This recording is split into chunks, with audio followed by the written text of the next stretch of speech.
সংগঠন সর্বদলীয় ছাত্র ঐক্য তার অন্যতম সংগঠক জনাব খায়রুল কবির খোকন সাবেক সংসদ সদস্য আর আরেকজন যুগ্ম মহাসচিব বিএনপির ইনিও একজন লয়ার পেশায় এবং ইনি জনাব অ্যাডভোকেট আব্দুল সালাম আজাদ এবং ইনিও স্বৈরাচার বিরোধী আন্দোলনে মাঠেই ছিলেন, পরবর্তীতে বিভিন্ন পদে এসেছেন। এখানে বসা আছেন বিভিন্ন পেশার সম্মানিত পেশাজীবী নেতৃবৃন্দ, বিভিন্ন টেক্সটাইলের সাথে সম্পৃক্ত যে ইন্ডাস্ট্রি তার মালিকদের প্রতিনিধি আছেন। এখানে অন্যান্য প্রফেশনের অর্গানাইজেশনের নেতারা আছেন এবং সম্মানিত টেক্সটাইল ইঞ্জিনিয়াররা আছেন, সাংবাদিকরা আছেন। আমি এই কথাগুলো প্রথমে বললাম এই জন্য যে আমরা আজকে অনেক নেগেটিভস, অনেক কথা শুনি। আমরা সব কথাকে শুনব, চিন্তা করব, তারপরে আপনার কমেন্টস করব, তাহলে দেখবেন ভুল কম হবে। আর আপনি নাই শুনেন, চিন্তা না করেন, তাহলে ভুল হয়ে যাবে। আজকে যখন আমরা শুনি 53 বৎসরের সংস্কার হয়নি, তখন আমাদের মনে কষ্ট লাগে। কারণ যিনি বলেন ওনার বয়স 53 হয়নি এবং উনি বাংলাদেশের সংস্কারের যে ধারাবাহিক প্রক্রিয়া সেটি উনি জানেন না, অথবা উনি স্বীকার করতে চাননি, অথবা বুঝতে পারেননি, যেটাই হোক। কিন্তু আমি যেটা বললাম এটাই তো বাস্তবতা, যে গণতন্ত্র, সাম্য, অর্থনৈতিক মুক্তির জন্য 10ই এপ্রিল সেই মেহেরপুরের আম্রকাননে ডিক্লারেশন অফ ইন্ডিপেন্ডেন্স হয়েছিল। আর 26 এবং 27শে মার্চ কালুরঘাট বেতার কেন্দ্র থেকে মেজর জিয়াউর রহমান স্বাধীনতার ডাক দিয়েছিলেন। কারণ রাজনৈতিক নেতৃবৃন্দ আত্মসমর্পণ করেছিল, পালিয়ে গিয়েছিল। তিনি সাহসিকতার সঙ্গে দেশের মানুষকে, পরিবারের কথা ভুলে গিয়ে, তাদের কথা চিন্তা না করে শুধুমাত্র দেশপ্রেমিক এবং নিজের দেশের প্রতি মমত্ববোধ কত গভীর থাকলে একটি মানুষ তার দুটি নাবালক ছেলে, নিজের স্ত্রীর কথা ভুলে যেয়ে তার দায়িত্ব একজন সৈনিক হিসাবে পালন করেছিলেন। পালন করেই উনি বসে থাকেন নাই, উনি কিন্তু অস্ত্র হাতে রণাঙ্গনে নেমে পড়েছেন এবং 9 মাস যুদ্ধ পরবর্তীতে এই বাংলাদেশ পতাকা ভূখণ্ড আমরা স্বাধীনতা পেয়েছি।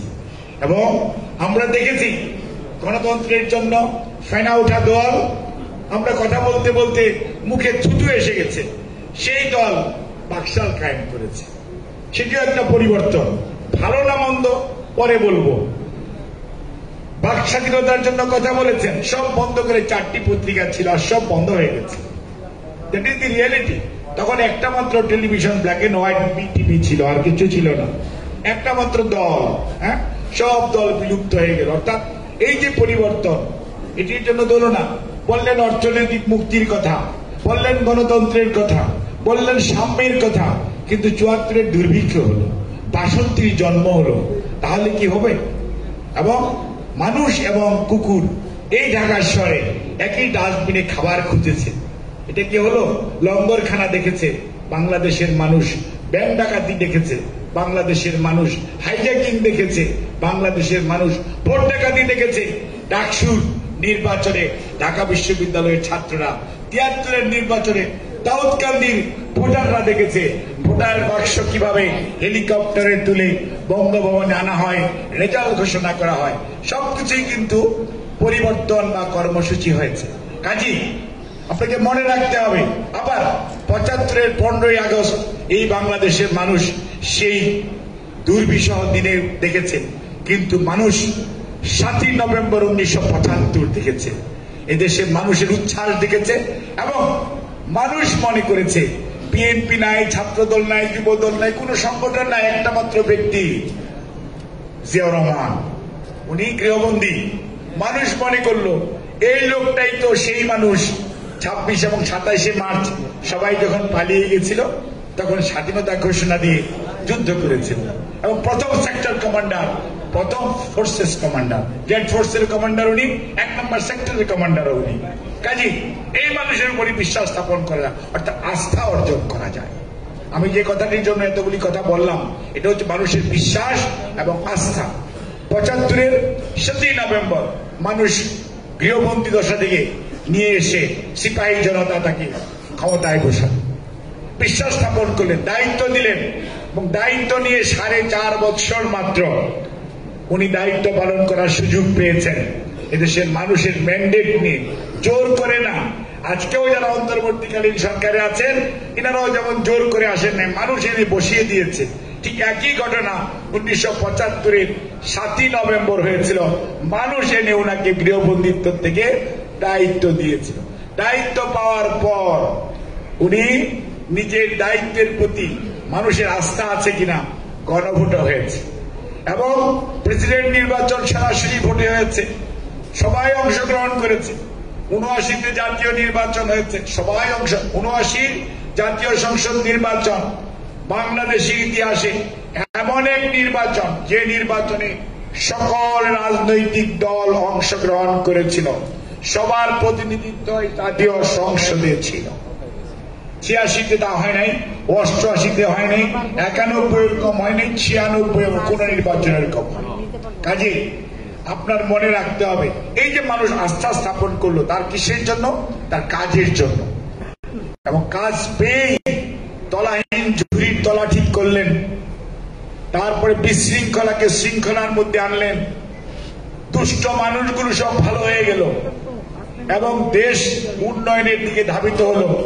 পৃথিবীর মানচিত্রে যারা আমাদেরকে দেখতে পারত না, যাদের সাথে আমাদের সম্পর্ক ছিল না, সেই মিডল ইস্ট বলেন আর আজকের আমেরিকা বা চায়নাই বলেন, যাদের সাথে আপনারা এত বাণিজ্য করেন, গার্মেন্টসরা বলবেন আমাদের তো মেইন রপ্তানি আমেরিকা হয়, সম্পর্ক দেশের লোক যাওয়া শুরু হলো, টাকা আপনারা বলেন রেমিটেন্স যোদ্ধা। এই যে মানুষ দ্রুত মানের হাত ধরে তার লোকদেরকে দক্ষিণ কোরিয়া পাঠিয়ে ট্রেনিং দিয়ে এনে বাংলাদেশের গার্মেন্টস শিল্পের প্রতিষ্ঠা করেছে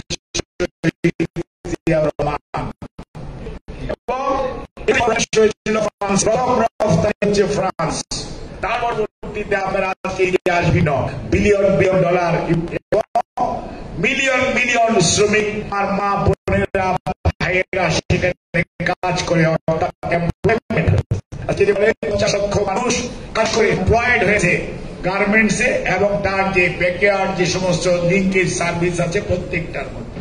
এই যে একজন বক্তা বললেন ব্যাক টু ব্যাক এলসি, এই চিন্তা তো পলিটিশিয়ান করেছে, রাজনীতিবিদ করেছে, আপনারা কেউ